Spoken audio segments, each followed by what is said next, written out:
Emily Leyland, one of the owners of Fresh Perspective Resourcing, with a very rude Mr. Leonard, who has just decided to turn his back on the good people of YouTube, which is terrible. But I'm here to talk to you today about maternity leave, because if you haven't noticed, I am quite pregnant at the moment. I feel about 42 weeks pregnant, but in actual fact, I am currently 29 weeks pregnant.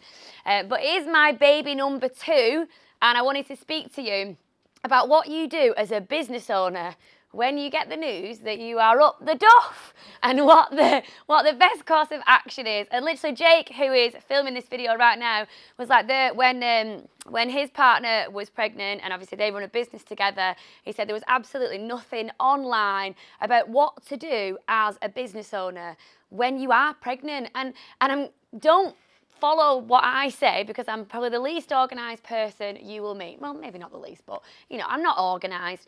And I guess it's, what I'm saying is not gospel, but I think it's really important to share the stuff that I've done badly and the stuff that we're trying to do better this time. So I actually came back from having my first baby in October, and then my boyfriend decided to get me pregnant again. I'm definitely blaming him because it was a little bit too soon, but that's all fine. Just thought I'd want to get that on the video. And then so I'm going to be leaving for maternity leave number 2 in November, which is quite a small gap in the grand scheme of things. Me and my sister, who run the business, we've got so many plans for Fresh, and we want to grow and expand and recruit new people and start this and start that. And then I get pregnant, and it kind of makes things a little bit slower. And so I thought doing a video about how you can sort of manage this situation would be quite good. So when I found out the first time, we decided that we were going to hire someone to sort of come and take over what I was doing. And I was actually managing at that time. So I was managing the team of people. I was much more operational than I am now. And I was more in the sort of day-to-day, whereas Laura's always been sort of more forward-facing, more sales.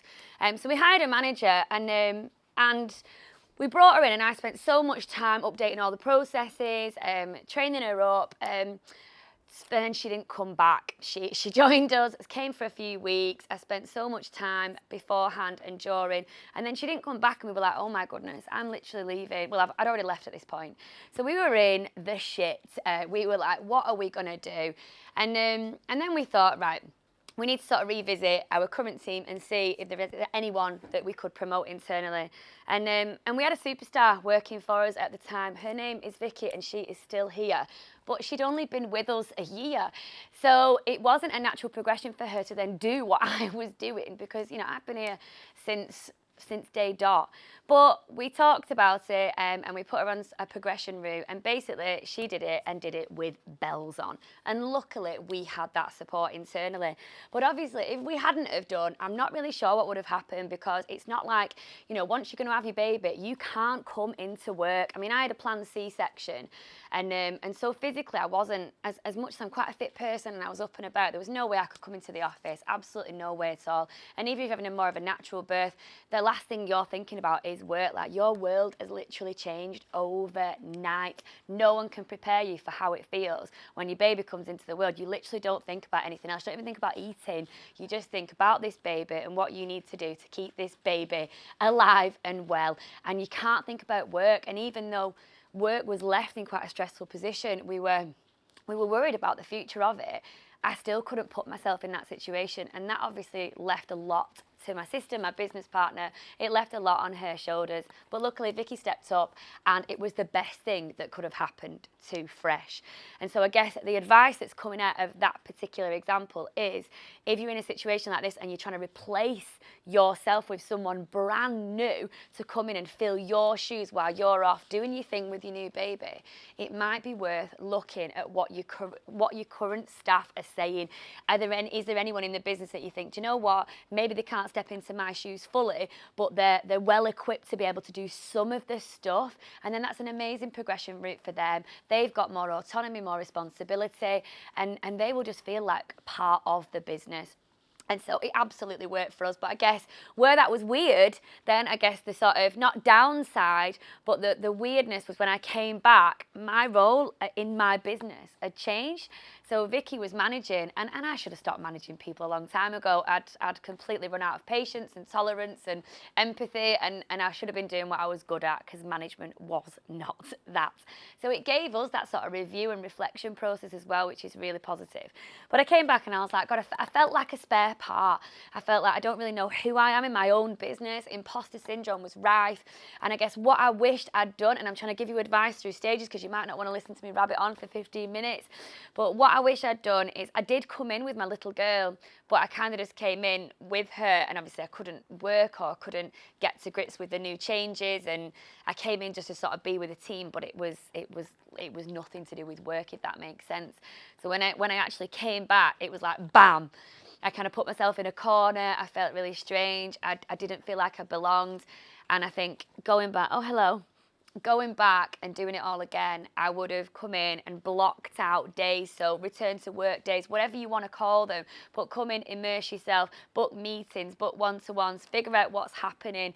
If your role is going to change like mine has, which was the right decision to make, but it was much more challenging than I expected, coming back in and feeling like I was doing something entirely different to before. But I really wish I'd sort of staggered it and learned, I guess, at how the business had changed and morphed into what it is now during the time that I was off. So what are we going to do different this time? Well, there's lots of different things that we've made changes in.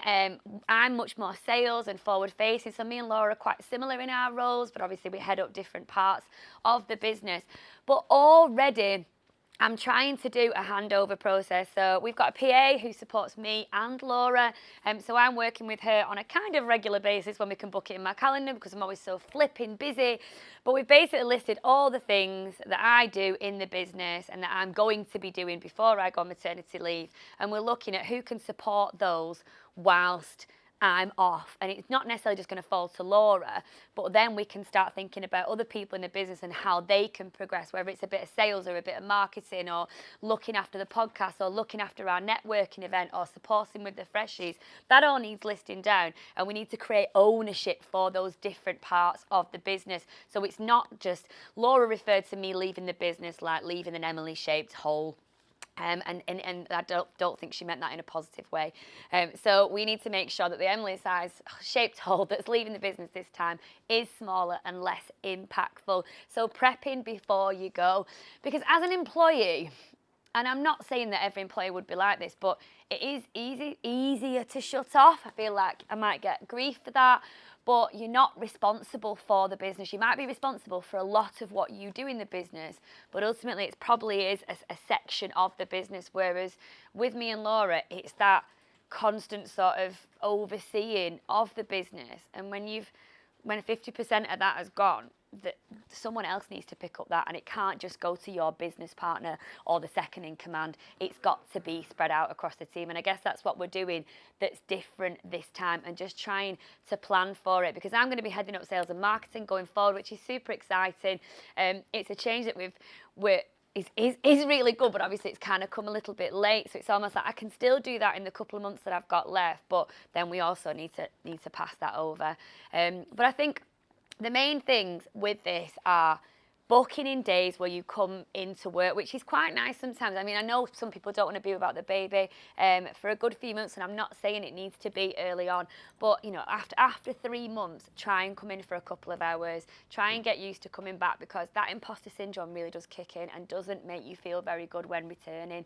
And I think making sure that you've planned, you've understood, that you're not fretting, thinking, oh my goodness, like stuff's coming in when I'm off and I don't know how to delegate it and I don't want to put on people. There's lots of stuff that we don't think about that could happen when we're off on maternity leave. And ultimately, we still want to make sure those opportunities are coming into the business when we're not there. So I feel like I've said quite a lot there. I've no idea how long this video is, but it's probably, I mean, I've had 2 missed calls during this time, so maybe I'm late for something, who knows. Lenny, have you got anything to add? No? Okay. But if you did want to speak to me about maternity leave and I guess how to manage it, please contact us. I think you can contact us through YouTube or you can contact us through the website. Our contact details are on there. But try not to worry. It is a really exciting time. Don't feel guilty. I feel guilty for everything. Mum guilt is such a big thing, but business guilt and sister guilt is also up there. And it's really, really hard to overcome. But ultimately, you shouldn't feel guilty for being pregnant. You shouldn't feel guilty for having time off as long as you plan accordingly. And that is coming for a non-planner. Bye.